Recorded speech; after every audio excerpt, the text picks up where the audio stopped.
construction is set to begin in another major Las Vegas corridor. When it's scheduled to begin and what impact it's to have for your morning drive. That's tonight on the CW News at TV to talk about.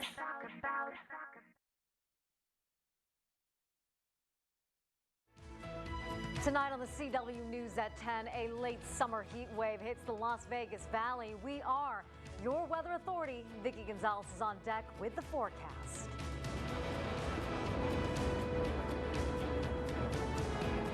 Yeah, we are live on Main Street, ready to say goodbye to the Las Vegas Club Casino. Hear from employees coming up.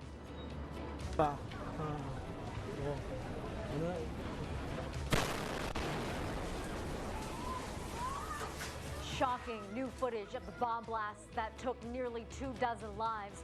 What do we know now about the search for those behind the incident? The CW News at 10 starts right now. Live from the News 3 studios in Las Vegas, this is the CW News at 10 with Marie Mortera. And thank you so much for joining us on this first edition of the CW News at 10. Southern Nevada swelters in the middle of a heat wave, an excessive heat warning in effect for the Las Vegas Valley until Wednesday.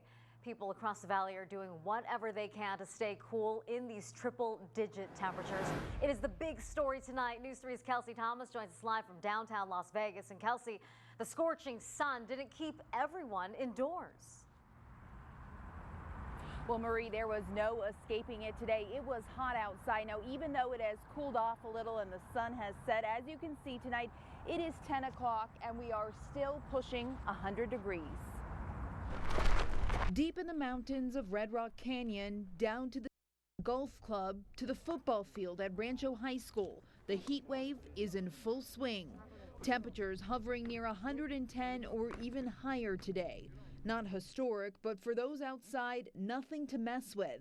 Staying hydrated, proving key to staying cool. I drink lots of Gatorade, lots of water. There's ice in the cooler, so on my back, on my neck, on my head. It just holds 2 liters of water. You kind of put ice and water in it, pop it in the freezer, and it's good for your entire hike. So you don't have to worry about water while you're out here. Doctors say heat exhaustion is more common than people realize. Dizziness, confusion, fatigue, and cramps are just indicators that something is wrong. That's why hydration is key. Reporting live tonight, Kelsey Thomas, the CW, Las Vegas. Yeah, no doubt for that. All right, Kelsey, thank you so much. So when will we see some relief from this excessive heat wave? We are your weather authority. Vicki Gonzalez joins us live in the Weather Center. And Vicki, it's still pretty hot out there. Oh, the sun and the heat are center stage, but there is relief on the horizon. The next 48 hours are going to be a little tough. We'll get through it together. We did set a record for the morning low this morning, the warmest morning low, 89 degrees, and we may potentially break some records this week. Our high today was 110 degrees, a degree shy of tying with the record of 111. As of now, we are 10 days above normal and 6 days below normal for August. So right now we're 102 degrees, 14 hours straight of triple-digit temperatures, dry and clear across the Las Vegas Valley. A live look outside our camera at Mandalay Bay. High temperatures across the area were well into the triple digits. Clear conditions, but there is relief on the horizon. I'll have much more in your full forecast, Marie. All right, Vicki, thank you so much for that. Remember, we are your weather authority, and we work hard to bring you the latest, even when we're not on air. Download the News 3 app today to stay connected with weather, news, and much more wherever you go. Breaking news here at 10. Metro Police and the bomb squad called out to the parking lot at Atomic Liquors this evening. You are looking at a live view of the bar from our DCAM. We can also tell you on the scene, officers were called out around 8:40 to the area of Fremont and 10th Street. We're still trying to find out why. We can't tell you that we called, and the Atomic Bar remains open tonight. Of course, if we get any more information about this breaking story, we will pass it along to you. Well, the road to the White House winds its way through Nevada once again as the Democrats come to town. Hillary Clinton will be in North Las Vegas tomorrow, her third trip to our state since she announced her candidacy. She'll hold a town hall meeting at the Pearson Community Center at Cary and Martin Luther King. After that, the presidential hopeful will speak at a union event at the Luxor. Also invited to that union event, Democratic Senator Bernie Sanders. He'll be touring the Silver State starting in Las Vegas at the Nevada State AFL-CIO Constitutional Convention. Then he'll hold a rally at the UNR campus Tuesday night.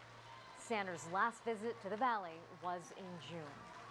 A 15-year-old will be tried as an adult in the shooting death of a drug rehab worker.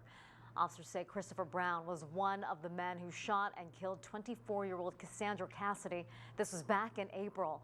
Cassidy's mother was in the courtroom today as she promises to be for all of the hearings.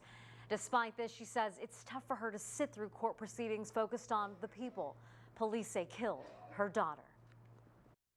And, you know, just once they actually said her name and described what he did, you know, and how he walked up to her cold-bloodedly and murdered her. Prosecutors say Cassidy was arriving for work at a halfway house when two women approached her asking for help. Officers say Cassidy let them use her cell phone, and when a car pulled up, prosecutors say two men opened fire on the women, but Cassidy was the one who was shot and killed. The other women survived.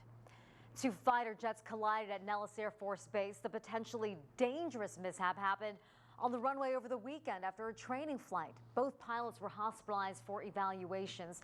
The jets are assigned to an Air Force Reserve unit based in Texas in town for the latest round of red flag training. Phase 2 of the Flamingo Corridor Improvement Project begins tonight. Expect overnight lane restrictions on Flamingo Road from Hotel Rio Drive West all the way to Rainbow Boulevard. This will be for the next 3 weeks. Crews started working here sooner than anticipated because road construction further west on Flamingo between Grand Canyon Drive and Rainbow is almost done. Been hassling because I ride the bus with all the temporary bus stops and you don't know where to go. Nowhere to go. Well, when will all of this be done? We'll see 100 new transit shelters, dedicated bus and bike lanes, and upgraded pedestrian crossings. The entire project should be done by fall of next year. Another Las Vegas icon getting ready to say goodbye. The lights will shut down. Its famous baseball player will take a final bow. The Las Vegas Club Casino has been sold. In a story that's new at 10, John Treanor joins us live from Fremont Street with the story. John? And Marie, in just 2 days, the doors of the Las Vegas clubs will close for good. It was bought by Derek Stevens of the D, and for now, its future is uncertain.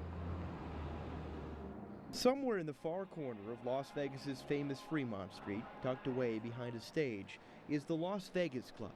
Now almost empty, the table shuttered, the sounds of chips and dye just echoes of the ghosts that haunt the place. It is the latest victim to that unstoppable force known as time. And it is time that this casino, up until now, has stood the test of. Opening in 1930, it was the first casino with a neon sign. Soon found its niche as the spot with the low minimums, affordable for locals. A local spot on a local street known as Fremont. It used to be the place where people in Las Vegas would go to shop, would go to eat. You know, it was the center of Las Vegas for a while. Fremont Street now perhaps coming full circle, a haunt for locals returning to form. The club, a part of that now, purchased by the owners of the D Casino. To see new people, young people coming and living downtown, the transformation's been very exciting. And while the future may be unclear for the casino, it's not for many of the employees. Most of the employees will just move across the street and work at the plaza. Meanwhile, Stevens has not announced any official plans for what will happen to the new Las Vegas club. John Treanor, News 3. No official plans yet, but John, we know you'll stay on top of it. Thanks for that. Nearly 100 wildfires plague the western U.S., even parts of Canada. Coming up, the surprising amount of money spent on the fight. Also shocking footage from an explosion at a popular tourist spot. What we've learned about the search for the Bangkok bombers. Amber? The Runner Rebels, we're going to talk about what changes they'll see this season and what UNLV's athletic director told their coach about keeping his job. And to see all the stories we are working to bring you, head over to news3lv.com. CW at 10. We'll be right back.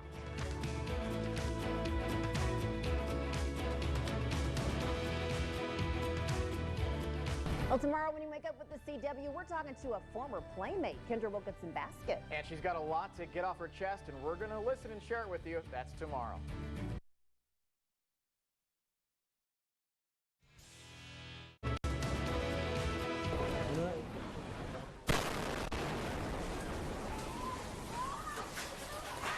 Incredible bystander video showing the exact moment a bomb exploded at a tourist attraction in Bangkok, Thailand. The pipe bomb attached to a utility pole in front of the Hindu shrine there. At least 22 people died in the blast, with about 120 others hurt. The bomb squad responded to another possible explosive within an hour of the blast, but found they were only garbage bags. Nearly 100 active wildfires are burning in 10 western states right now, and Canada. Almost 7 million acres up in smoke, with thousands of people forced from their homes. The severe drought, scorching heat, and strong winds are fanning the flames, making firefighters' jobs difficult. And the Forest Service is spending about $100 million a week, more than half its budget, to fight these fires. Donald Trump in court today for jury duty. His special counsel says the Republican presidential candidate missed 5 jury summons, but only because the documents were sent to the wrong address. As he left court today, Trump said he's done with jury duty for now. I have satisfied my commitment. So actually they chose nobody. We were one of those lucky days, but they chose nobody. So you're ready to come back tomorrow, right? I'm ready to come back in 6 years. I think they say in 6 years. Trump was facing a $250 fine for missing this summons, but his representative said that penalty would be removed once he completed jury duty. Now for a look at some trending topics at 10 p.m. A lot of people reacting to this sad news. A man in Maryland, beloved in his community for dressing up like Batman and cheering up sick children, has passed away. Police say Leonard Robinson was checking the engine of his Batmobile Sunday night when he was struck by another car. Robinson became a viral video sensation in 2012 because of this dash cam video that surfaced of police pulling him over in his Batmobile. He was 51. Starbucks changing the recipe of its very popular pumpkin spice latte, and it's adding real pumpkin. When the PSL debuts this year, it will have real pumpkin and no caramel coloring. The change follows customer demand for more wholesome ingredients. The nutrition facts will stay largely the same. Still no word yet on when the latte will be available, but last year, we can tell you, it debuted September 2nd. Also trending on the News 3 Facebook fan page, the hotspot's evil twin. Hackers coming up with new ways to steal your information on public Wi-Fi. So we want to know, do you check your bank account on a public network? Join the discussion on social media. Your CW News, powered by News 3 on air and online and on Facebook as well. Find us by searching for KSNV News 3 Las Vegas, and while you're there, why don't you give us a like. Totally destroyed. That's how Indonesian officials are describing a plane that went down in a mountainous area with 54 people on board. After calling off the search because of bad weather, rescue crews were able to make it to the crash site in eastern Indonesian province. They have found at least 38 bodies, no survivors. All passengers on that Treanor airliner were Indonesian nationals. Days after a terrifying series of explosions in a major Chinese port city, authorities are scrambling to find answers for what happened. Small mounds of unknown chemicals scattered among the debris in Tianjin. Authorities announced that one chemical in the warehouse was sodium cyanide. It is highly toxic. At least 114 people were killed in the explosion last week, 70 still missing. Closer to home, 11 people rushed to the hospital for heat-related illnesses during an Arizona Cardinals preseason football game. Temperatures at the University of Phoenix Stadium in Glendale reached 115 degrees. Authorities say most were security staff. One employee says coworkers were, quote, passing out and dropping fast. Fire officials say all are expected to recover. And Las Vegas, you know, has its fair share of heat as well. We are your weather authority. There's Vicki Gonzalez in the Weather Center. Hey, Marie. Yeah, we are firing up the forecast. It was a hot one today and a nice night, but it's still triple digits in many areas in the Las Vegas Valley. We topped out at 110 today, so we are a degree shy of tying with the record, but we get another shot tomorrow. The record for tomorrow is 111, so we have another shot at that. And also, if we get the morning overnight low of 86, we also will break another record when it comes to heat. Take a look at time lapse over Russell and Mountain Vista. We had some morning clouds that burned off by the afternoon hours. We had clear conditions, nothing getting in the way of the sunshine and the hot temperatures. Already or still in the triple digits over in Laughlin, Bennett Elementary, calm wind speeds, and over higher elevations, much comfortable conditions, mid 60s over at Lundy Elementary, a little bit more humid, 21% relative humidity. And over at Rainbow and 95, getting a break from those triple digits, but dry conditions, 8% humidity. So our highs today, our official high was 110, but in the downtown area near our studios, 112, as well as in Sunrise, Blue Diamond, and Summerlin, 104 and 106 degrees. Western portion of the Las Vegas Valley already in the 90s, but some places still hanging on to those triple digits, and the humidity is hanging around the double digits in the teens mostly. Highs in Overton, 116 degrees, Death Valley, 118, and Laughlin, 111. Many areas in southern Nevada outside of the valley already in those 90-degree temperatures. Pahrump, 93 degrees. Laughlin, however, still 102 degrees. So we are clear and dry in the Las Vegas Valley. We have strong high pressure just east of us, keeping all that moisture well out of our area. And that's how it's going to be for the next 48 hours. Tonight, overnight lows in the 86 degrees. That's a possible record if we actually reach this temperature, the warmest low for that day. Across the area, a little bit cooler up north in Alamo and Caliente in the 60s. Laughlin has overnight lows in the mid 80s. Pahrump, 72 degrees, and Mount Charleston, 61 degrees. Across the region, comfortable temperatures along the coast, mid-70s in Los Angeles and San Diego. Phoenix, 108. So we are forecasted to be hotter than Phoenix tomorrow. Cedar City, 90 degrees, and Reno, 99 degrees. So our excessive heat warning should expire Wednesday evening. That's when we're gradually going to get back down to normal. Still triple digits, but 10 degrees cooler. Tomorrow we should top out triple ones, 111. That heat warning is in effect. Light wind conditions across the area. The valley can get to upwards of 113. Colorado River Valley, Lake Mead, and Laughlin, 117, and Death Valley will be pushing 125 degrees tomorrow. So we're going to start off the morning relatively comfortable, but getting into those triple digits well before lunchtime, hanging out in those triple digits into the late evening hours once again like today. Winds, however, are going to be comfortable in the single digits tomorrow.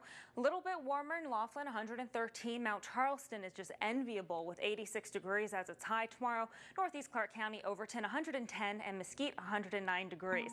So the heat excessive warning is set to expire on Wednesday, and then we're going to start scaling back gradually, getting back to normal, to our normal high around 102 degrees the next 48 to 72 hours, though. They're not only going to be uncomfortable, they are going to be dangerous, so just take the necessary precautions with the heat, Marie. Always certainly a warning to heat. Vicki, thank you so much for that. And the heat continues, the forecast certainly continues on News 3 Live at 11. Jessica Moore, you know, you go outside right now, and when you guys are leaving a little bit after 11:30, it's still smoking. Oh, there's no relief for the weary anywhere in sight. So happy to be here on your inaugural debut. You are doing an awesome job. Love having this 10 o'clock option. So coming up tonight at 11 is one of Nellis Air Force Base's most important missions, and it happens right above us in the skies over southern Nevada. New at 11, a look at this year's red flag exercises. Also new tonight, we have a list of foods that doctors swear can help you prevent from having a stroke. Those stories in Kevin's forecast tonight on News 3 Live at 11. I'll be watching. Well, coming up here at 10 o'clock, the UNLV Athletics Department held its State of the Union today. What's new? What's being worked on? Amber has that next in sports. And when this flower blooms, the oohs and ahs of adoring flower fans will turn to ews. I'll explain coming up. UNLV's athletics department held its annual State of the Union today. Among the highlighted accomplishments, athletic director Tina Kunzer-Murphy says she's most proud that all student athletes can play in the postseason. That's because they met minimum academic requirements, which was a problem last year and could have kept the football team out of the postseason. It's something Kunzer-Murphy has not forgotten. It was one of the darkest days I'd been around, and I've been at UNLV as a student athlete and as coach, as an administrator, and it was so very difficult to hear that news. And then on the flip side, to be able to turn that around. Another thing the athletics department says it's turned around is its budget, operating within it for the first time in several years. But the hot topic today, the upcoming football season under new head coach Tony Sanchez. His enthusiasm may be affecting season ticket sales. UNLV says so far 4,129 season tickets have been sold. That's about 100 more than what was sold all of last season. While his team has yet to play, Kunzer Murphy says the Rebels have already racked up one win simply by having Sanchez on their side. Connecting to the fans, connecting to the student athletes. I think he makes us better by who he is. He's got this raw talent of football coaches, been around a lot of football coaches, actually married to one. And I just see this, he's got that it factor about him, and we have gotten better because of him. In his short time as head coach, Sanchez has worked to make upgrades at Sam Boyd Stadium, which is good since Kunzer Murphy says the university won't get an on-campus stadium for at least 5 to 10 years. She says she hopes to have plans in place to at least upgrade the team's facilities by the end of this football season. As for the Runner Rebels, Kunzer Murphy says they'll get a new floor at the Thomas and Mack, which should be installed around January. Like the football team, the basketball team is also coming off a disappointing season. Kunzer Murphy said today she has not given head coach Dave Rice any benchmarks of what he must accomplish this season in order to keep his job. That's a little bit different than a press release from earlier this year when she kind of gave a hint that he has to have a good showing in the Mountain West Conference, maybe a trip to the big dance. Okay, all right. Well, still Rebel fans throughout this valley cheering them on. So much support. I think it'll be a better season for sure. Okay, good. Well, finally from us here at 10 o'clock, the Denver Botanic Gardens making a big stink about a big stinky flower. This is the corpse flower. It's 15 years old and is set to bloom for the first time any moment. Now, the flower gets its name from the foul odor it emits when those huge petals unravel. A corpse flower blooming is a rare sight. In fact, it only happens every 2 to 10 years. And the smell of death coming from the corpse flower lasts 2 days before the flower itself dies. So you understand the excitement over this. Denver's flower will be the second to bloom in the country after a flower at UC Berkeley earlier this summer. That does it for us here on CW News at 10. How I Met Your Mother is next. Don't forget News 3 Live 11 with Jim Snyder and Just Lawrence tonight.